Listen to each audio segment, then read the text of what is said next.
your Capstone 1326 video series.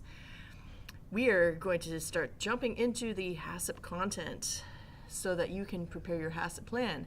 As I've mentioned multiple times, HACCP is one of those essentials for the food manufacturing sector. And whether you want to go into food quality assurance or food safety, or whether you just want to be a research chef, you will be interacting with HACCP.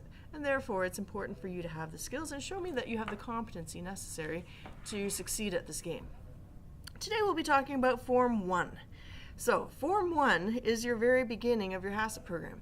Again, which forms do you use? Does it really matter? Well, if you read through SQF, BRC, FCCP, any number of programs, it will indicate that you need to be using a Codex Alimentarius decision-making tree. Therefore, I have provided you with some forms that fulfill this component. The decision-making tree asks some critical questions that help define the risk profile of your food product. So, Form 1. Let's use my chocolate chip muffin as our example from last week. Product name. Straightforward. This is my chocolate chip muffin. Product type. So is it cooked? Is it raw? Is it processed? Is it ready to eat? These sorts of questions, again, are risk profiling this product. So raw products having a higher risk profile in terms of possible cross-contamination. Ready to eat need to be absolutely squeaky clean. Cooked products should be squeaky clean. Every product should be clean, but that said, raw products have a different risk profile because the thought being that you are going to be cooking that product off and therefore killing off any bacterial pathogens. So they may have different hazard management strategies. Chocolate chip muffin, of course, is going to be a ready-to-eat product.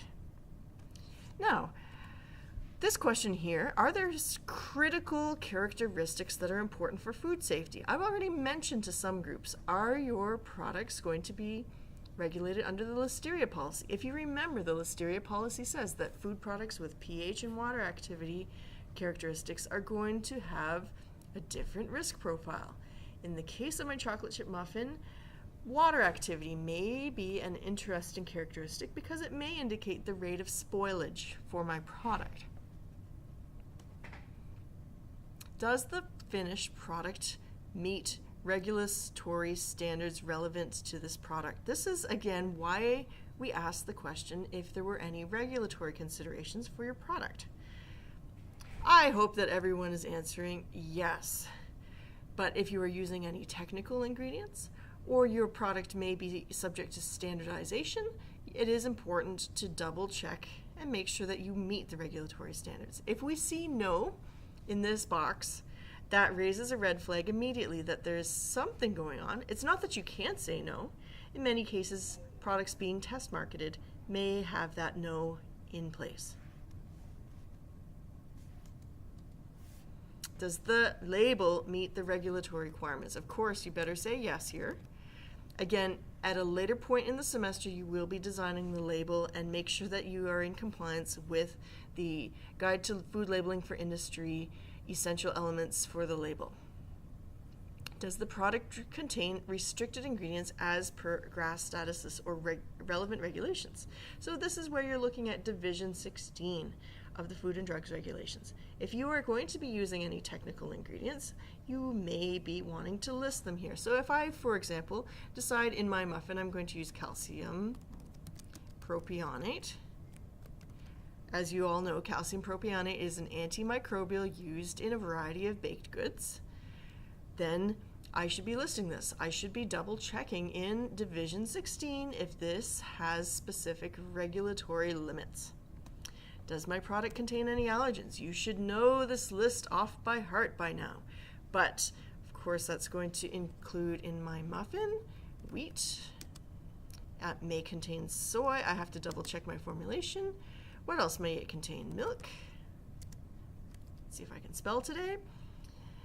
Does it contain anything else? Well, I am not going to look for that nth degree component, but as you know full well, in your allergen management program, if there are any nth degree components, so if you are bringing in ingredients that say contains sesame, and it's an inadvertent contaminant in your product, then that has to carry over to your final product.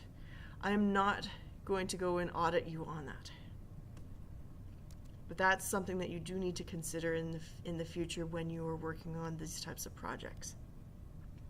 My shelf life of my product? Well, this is one key question, and I know it's a little bit out of sync for what we're doing, and I do not expect you to fully execute a shelf life analysis on your product, but use some common sense. What's a typical shelf life for a ready-to-eat chocolate chip muffin? Well, I'm going to estimate perhaps 10 to 14 days, so let's put in 14 days.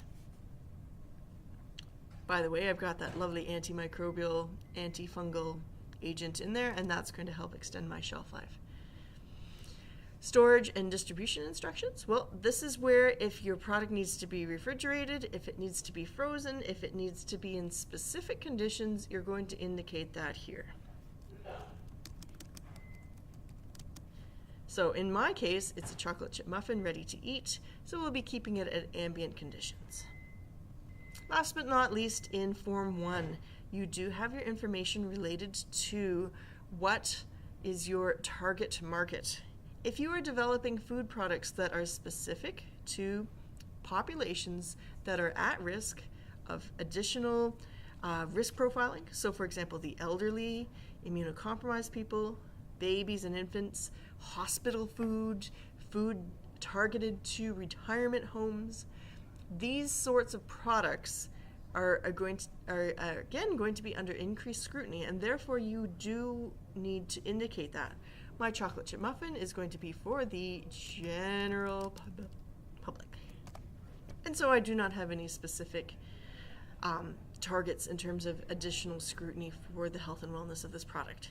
Form 1 should be a straightforward thing to be filling out. It shouldn't take you more than 5 or 10 minutes to think through these basic questions, especially if you have already done your questions related to regulatory standards, if you've made any key decisions related to using technical ingredients.